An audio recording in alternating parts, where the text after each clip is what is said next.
આજનું રાશિફળ આજે 22 માર્ચ. આ 3 રાશિના જાતકોની સુખ સમૃદ્ધિમાં થશે વૃદ્ધિ. જાણો તમારી રાશિ.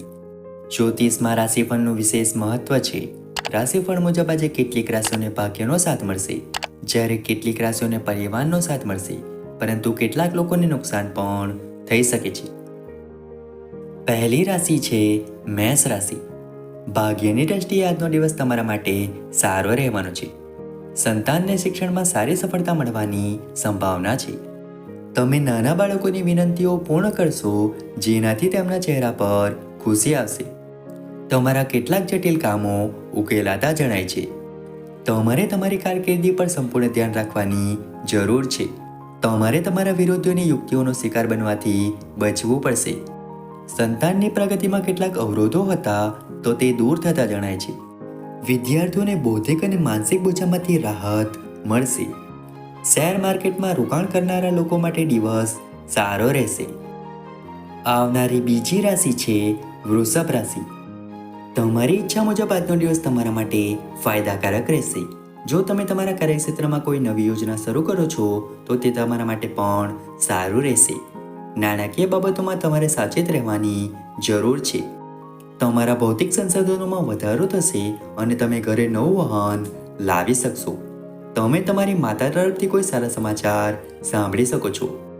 જો તમારા જીવનસાથી સાથેના તમારા સંબંધોમાં કડવાશ ચાલી રહી હોય, તો તે પણ દૂર થઈ જશે. તમે તમારી આવક વધારવાનો પ્રયાસ કરશો, જેમાં તમને ચોક્કસ સફળતા મળશે. આવનારી ત્રીજી રાશિ છે મિથુન રાશિ. આજનો દિવસ તમારા માટે સાવધાન રહેવાનો રહેશે.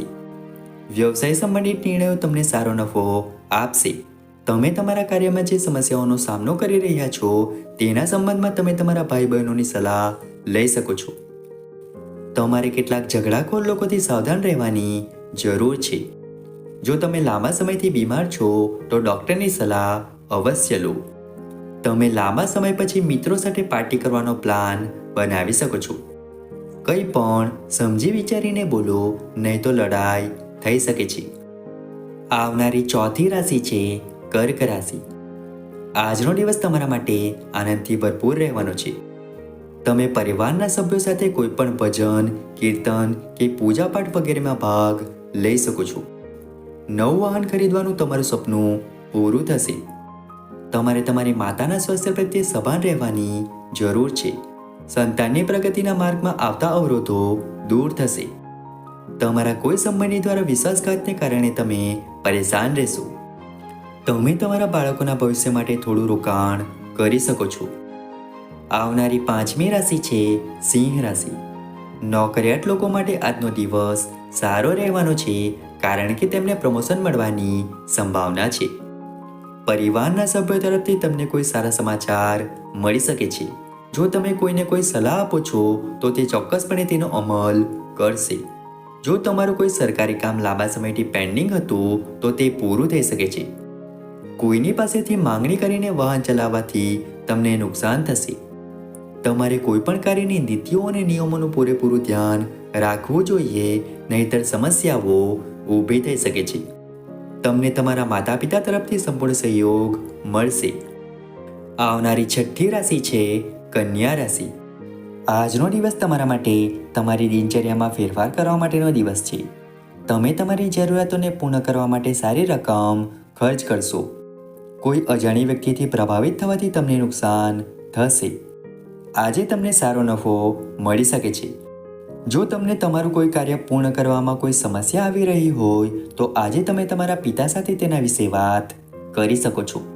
મુસાફરી દરમિયાન તમને કેટલીક મહત્વપૂર્ણ માહિતી મળશે.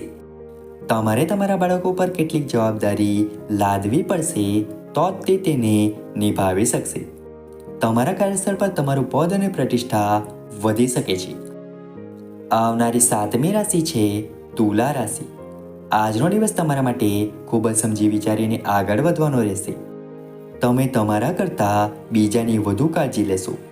તમારી લક્ઝરીમાં વધારો થશે. જો તમે લાંબા સમયથી કેટલીક સમસ્યાઓથી ઘેરાયેલા છો, તો તેમાં રાહત આવતી જણાય છે.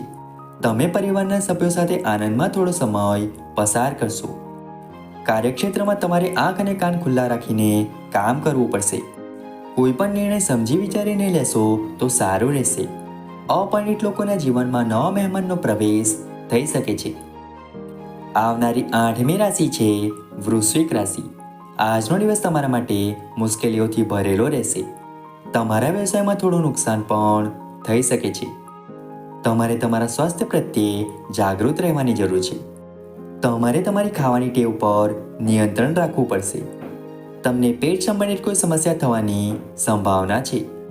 તમને તમારા જીવનસાથી તરફથી આશ્ચર્યજનક ભેટ મળી શકે છે. તે તમારા બંને વચ્ચે ચાલી રહેલા અણબનાવને પણ દૂર કરશે. જો તમે કંઈ ગુપ્ત રાખ્યું હોય તો તે પરિવારના સભ્યો સામે જાહેર થઈ શકે છે.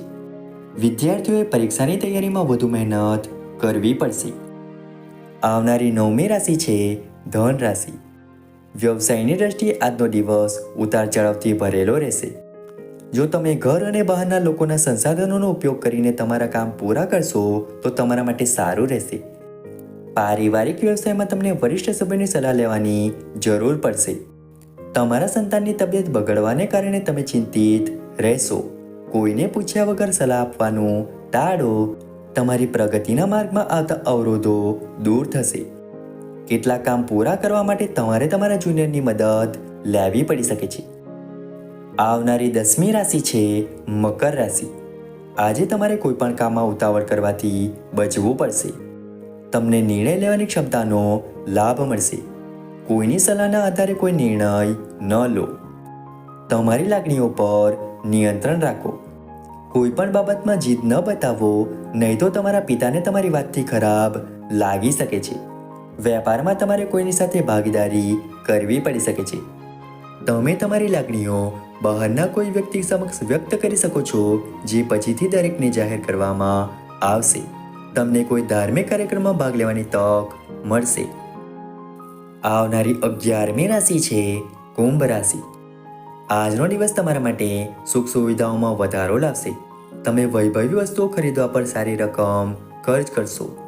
તમે કોઈ પણ લાંબા ગાળાના રોકાણને લગતા કેટલાક આયોજન પણ કરી શકો છો. તમારા ઘરે પરિવારના કોઈ સભ્યના આગમનથી વાતાવરણ ખુશનુમા રહેશે. જો તમે તમારા ભાઈઓ બહેનો પાસેથી કોઈ મદદ માંગશો તો તમને તે સરળતાથી મળી જશે. તમારે તમારા વર્તનમાં સંયમ જાળવવો પડશે. લવ લાઈફ જીવતા લોકો પોતાના પાર્ટનર સાથે ક્યાંય બહાર જવાનો પ્લાન બનાવી શકે છે. મિત્રો તરફથી તમને સંપૂર્ણ સહયોગ મળશે. આવનારી 12મી રાશિ છે મીન રાશિ. આજનો દિવસ તમારા માટે મિશ્રિત રહેવાનો છે. તમારે તમારા વ્યવસાયમાં કોઈ મોટું જોખમ ન લેવું જોઈએ, નહીં તો તે પછીથી તમારી સમસ્યાનું કારણ બની શકે છે. સરકારી કામકાજમાં તમને સફળતા મળવાની પૂરી સંભાવના છે. તમે તમારા બાળકની કારકિર્દીને લઈને ચિંતિત રહી શકો છો. તમારે તમારા સ્વાસ્થ્યમાં ચાલી રહેલી સમસ્યાઓની અવગણના ન કરવી જોઈએ, નહીં તો તે પછીથી મોટી સમસ્યા બની શકે છે. કોઈ પણ પ્રતિકૂળ પરિસ્થિતિમાં પણ ધીરજ રાખીને આગળ વધશો તો તમારા માટે સારું રહેશે.